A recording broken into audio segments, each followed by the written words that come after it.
வணக்கம் and welcome to kitchen lovers. இன்னைக்கு நம்ம கிச்சன்ல ஹோட்டல் டேஸ்ட்ல சூப்பரான மீன் வறுவல் எப்படி செய்யறதுன்னு தாங்க பார்க்க போறோம். அதிகமான ஆயில் யூஸ் பண்ணி ஃபிஷ் ஃப்ரை பண்ணாம கொஞ்சமான ஆயில் வச்சு தோசை தவால இன்னைக்கு நம்ம ரெடி பண்ண போறோம்.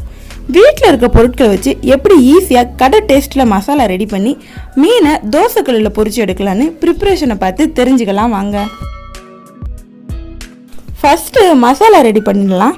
அதுக்கு ஒரு மிக்சிங் பவுலில் 1/4 டீஸ்பூன் மஞ்சள் தூள், 1 ஸ்பூன் மிளகாய் தூள், 1 ஸ்பூன் காஷ்மீரி மிளகாய் தூள், இது கலருக்காக தான் சேர்க்குறோம்.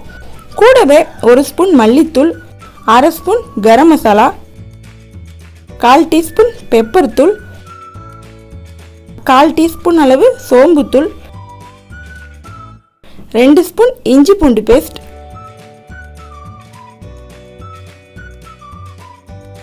சின்ன சின்னதாக கட் பண்ண கொத்தமல்லி, கருவேப்பிலை,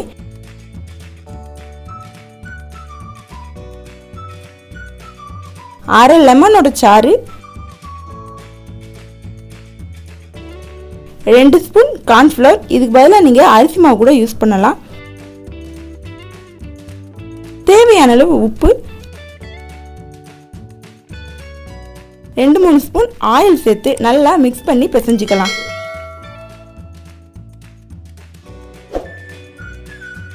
மசாலா ரொம்ப திக்காக இருந்தால் கொஞ்சமாக தண்ணி தெளித்து நல்லா மிக்ஸ் பண்ணிக்கோங்க.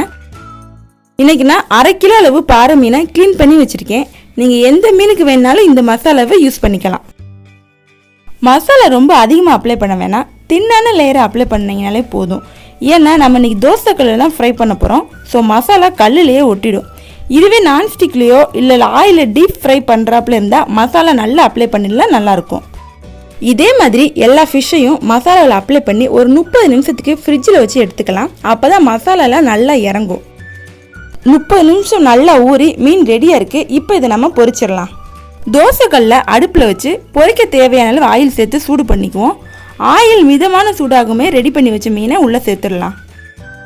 ஓவர் ஹீட்டாக இருந்தால் மசாலா கருகிடும், ஆனால் மீன் வேகாது. ஸோ மிதமான சூட்லேயே இருக்கட்டும். மீன் ஒரு சைடு வேகிற வரைக்கும் 3லிருந்து 5 நிமிஷம் வரை ஆகும். அப்படியே வேகட்டும். அடிக்கடி திருப்பி போடவோ நகட்டி விடவோ தேவையில்லை, அப்படியே வேகட்டும். ஒரு பக்கம் நல்லா வேகவும் திருப்பி விட்டு இன்னொரு பக்கத்தையும் 3லிருந்து 5 நிமிஷம் வரைக்கும் மீடியம் ஃப்ளேமில் அடிப்பிடிக்காமல் வேக வச்சுக்குவோம். இதே மாதிரி எல்லா பீஸையும் பொரிச்சு எடுத்தால் டேஸ்டியான ஃபிஷ் ஃப்ரை ரெடி. இன்றைக்கி நாம் ரெடி பண்ண மசாலா ஹோட்டல்களில் வாங்குகிற அதே டேஸ்ட்டில் இருக்கும். அளவுகள் மாறாமல் சேர்த்துக்கோங்க. நாம் ரெடி பண்ண மசாலா 1/2 கிலோ மீனுக்கு கரெக்டாக இருக்கும். இதை கண்டிப்பாக ட்ரை பண்ணி பாருங்கள். ஃபர்ஸ்ட் டைம் செய்கிறவங்க கூட இந்த மெத்தடில் ஈஸியாக செஞ்சிடலாம். மதிய லஞ்சுக்கு மீன் குழம்புக்கு சைடிஷாக சாப்பிட சூப்பராக இருக்கும். ட்ரை பண்ணி பார்த்துட்டு எப்படி இருந்துச்சுன்னு கமெண்ட்டில் சொல்லுங்கள். இதே மாதிரி சூப்பரான வீடியோஸ்லாம் மிஸ் பண்ணாமல் பார்க்க நம்ம கிச்சன் லவர்ஸ் சேனல் சப்ஸ்கிரைப் பண்ணிவிட்டு அந்த பெல் ஐக்கானே ஆளில் வச்சுக்கோங்க. இந்த வீடியோ உங்களுக்கு பிடிச்சிருந்துச்சுன்னா ஒரு லைக் கொடுத்துட்டு உங்கள் ஃப்ரெண்ட்ஸ் அண்ட் ஃபேமிலியோட ஷேர் பண்ணுங்கள். இன்னொரு சூப்பரான வீடியோவில் பார்ப்போம். தேங்க்யூ.